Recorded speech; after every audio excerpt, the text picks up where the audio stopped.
Magandang araw sa ating lahat. Ito may nire-repair tayo, isang Shukaw steamer. Bali ang problema nito, sabi ng may-ari, ay hindi raw umiilaw itong pilot light. Bali ang pilot light na ito, siya po yung indicator na gumagana yung heating element. Ngayon, yung isi-share ko dito, paano ang diskarte kung sakali yung mabibili ninyo na pilot light ay mas maliit yung sukat kesa dito sa original. Bali, ito po yung original. Ayan, kung makikita ninyo, yan po ay saktong-sakto dyan sa butas. Bali, yung binili ko kanina ay mas maliit. So, ituturo ko sa inyo kung paano magagawa ng paraan na maikakabit natin yung bagong pilot light pero hindi siya maluwang doon sa butas. Okay? Bali, ito po yung gagawin natin. So, bali, ito po ay tinanggal na natin. Ito po yung sira, ano? So, tanggalin lang natin. Okay, share ko lang dito. Bali, ito yung sira. Tapos, yung nabili ko kanina, bali ito. Kung mapapansin ninyo, yan po ay napakaliit. Ayan, ipasok natin dyan sa butas. Kasi kung ikabit natin yan, napakapangit naman kung titingnan. So, hindi matutuwa yung may-ari. So, ang ginawa kong pamamaraan dyan, bali ito po. Ito po ay, ang part na ito ay hinakso natin. Gumamit tayo ng hakso.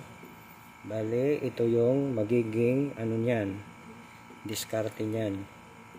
Ito yung sa original, tanggalin natin.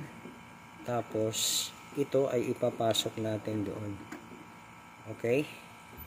Para yung mangyayari dyan, tingnan natin dito, same pa rin yung original. Ayan.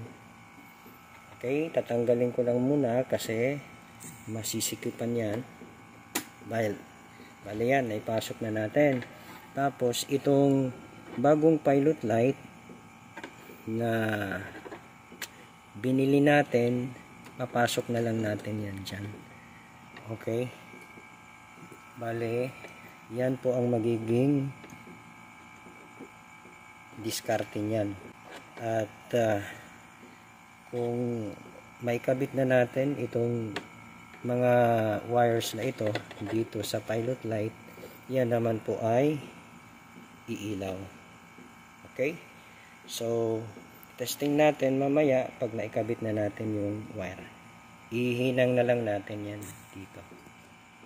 Balik tayo sa ating ginawa. Ito na po, na-install na po natin yung pilot light. Gumamit na lang tayo dito ng electrical tape para pag ipasok natin ito, yan po ay masikip na.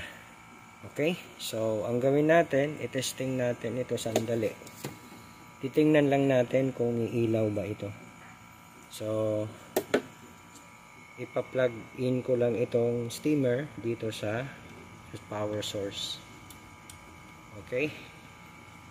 Ayan, i-plug in natin. Tapos, i-on natin dito. Ayan. Kung makikita natin, umilaw na. Tapos, tingnan natin, umilaw na dito. So, i-testing natin ulit. Ayan, umilaw na, oh. Bali, yan lang po yung ating ginawa. Sana po ay meron kayong natutunan sa aking ibinahagi na video tutorial.